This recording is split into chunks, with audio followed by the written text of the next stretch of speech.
সুপ্রিয় দর্শক, আসসালামু আলাইকুম। রিফা রান্না রেসিপি থেকে সবাইকে শুভেচ্ছা জানিয়ে শুরু করছি আমার আজকের রেসিপি।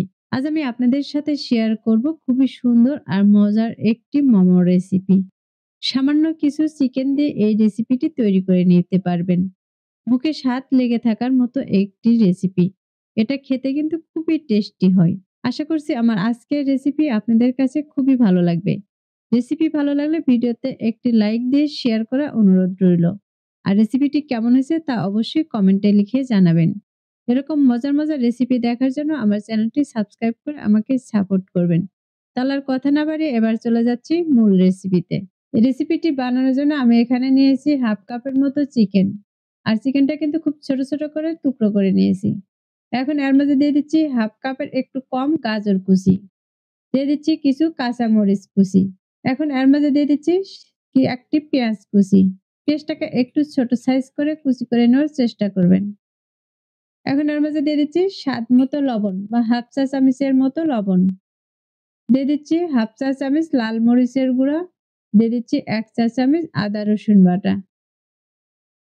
আর তার সাথে দিয়ে দিচ্ছি ১ চা চামচ টমেটো সস, দিয়ে দিচ্ছি সামান্য পরিমাণে কালো গোলমরিচের গুঁড়া। এখন এর মাঝে দিয়ে দিচ্ছি ১ চা চামচ সয়া সস। আর দিয়ে দিচ্ছি সামান্য পরিমাণে লেবুর রস। এখন এই সবগুলোকে আমি একটি চামচ দিয়ে ভালোভাবে মিশিয়ে নিব। আপনারা চাইলে কিন্তু চামচের পরিবর্তে এটা হাত দিয়েও ভালোভাবে মিশিয়ে নিতে পারেন।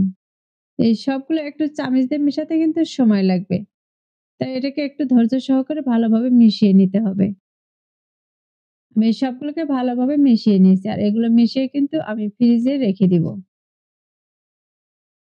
এখন এটাকে ফ্রিজে রেখে দিচ্ছি। এখন আমি আরেকটি বাটি নিয়েছি আর এর মাঝে দিয়ে দিচ্ছি ১ কাপ আটা। আমরা রেগুলার যে রুটি বানাই সে আটাটাই আমি এখানে নিয়েছি। তার সাথে দিয়ে দিচ্ছি স্বাদ মতো লবণ। আর দিয়ে দিচ্ছি ১ টেবিল চামচ পরিমাণে রান্নার তেল। এখন এই শুকনো উপকরণগুলোকে আমি হাত দিয়ে ভালোভাবে মিশিয়ে নিব। তেল আর আটাটাকে ভালোভাবে মিশিয়ে নিতে হবে। আমার এই পর্যায়ে তেল আর আটাটা কিন্তু ভালোভাবে মিশিয়ানো হয়ে গেছে। এখন এর মাঝে দিয়ে দিচ্ছি আমি হালকা কুসুম গরম পানি। আমি পানিটা কিন্তু একবারে দিব না। অল্প কিছু করে পানি দিয়ে এই ডোটাকে বানিয়ে নিব। এবার পানিটা আমি আটাটার সাথে ভালোভাবে মিশিয়ে নিচ্ছি। এখন এখানে কিন্তু আমি আরো কিছু পরিমাণে পানি দিয়ে দিচ্ছি। এটাকে ভালোভাবে মিশিয়ে আমি একটি টাইট ডো বানিয়ে নিব।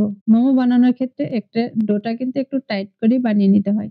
তাহলে মোমোর শেপ গুলো দিতে কিন্তু খুবই সুন্দর হয়। আমার এই পর্যায়ে ডোটা কিন্তু রেডি হয়ে গেছে। এখন আমি একটি ঢাকনা দিয়ে ঢেকে রেখে দিচ্ছি ৫ মিনিটের জন্য। এবার ৫ মিনিট পর আমি এই ঢাকনাটাকে সরিয়ে নিচ্ছি। আর ৫ মিনিট পর এই ডোটা কিন্তু আগের চেয়ে অনেকটাই নরম হয়েছে। আমি এই ডোটাকে আরো কিছুক্ষণ এভাবে মথে নিব। মথে নিয়ে একটি লম্বা রোলের মতো বানিয়ে নিব। এখন এখান থেকে আমি ছোট, ছোট লেচি কেটে নিব। আপনারা মোমোগুলোর সাইজ যেরকম বানাবেন সেরকম করেই কিন্তু লেচি কেটে নিবেন। যদি মোমোগুলো আরো ছোট বানাতে চান তাহলে লেচিগুলো কিন্তু আরেকটু ছোট করে কেটে নিবেন। আমি যে লেচিটা কেটে নিয়েছি এই মোমোটা কিন্তু খুব বেশি বড় হবে না, আবার খুব বেশি ছোটও হবে না। এখান থেকে একটি লেচি আমি হাতে নিয়ে কিন্তু হাত দিয়ে চেপে, চেপে গোল করে নিচ্ছি। আপনারা চাইলে এটা কিন্তু বোর্ডে নিয়েও গোল করে নিতে পারেন। এটা গোল করে নেওয়া হয়ে গেছে, আমি এখন বোর্ডে নিয়ে নিচ্ছি।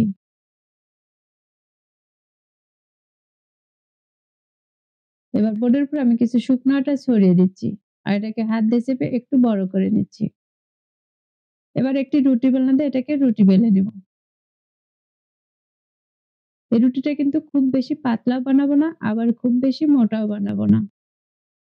মাঝারি রকম করে আমি একটি রুটি বেলে নিয়েছি। আর রুটিটা কতটুকু বড় করে নিয়েছি তা কিন্তু দেখে বুঝতেই পারতেছেন। আমার রুটিটা কিন্তু বানানো হয়ে গেছে। এখন যে পুরটা আমি রেডি করে রেখেছিলাম, সেই চিকেনের পুরটা আমি এর উপরে দিয়ে দিচ্ছি। আমি এখানে ২ চামচের মতো চিকেনের পুর দিয়ে দিয়েছি। এখন আমি মোমোর শেপটা দিয়ে নিব। আমি এই ভাঁজটা কিন্তু খুব সহজভাবেই দেখিয়ে দিচ্ছি। এইভাবে কিন্তু যে কেউ এই মোমোটা বানিয়ে নিতে পারেন।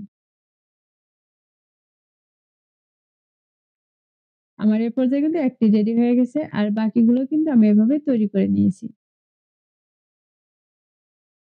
আমার সবগুলো মোমো কিন্তু এখানে রেডি হয়ে গেছে।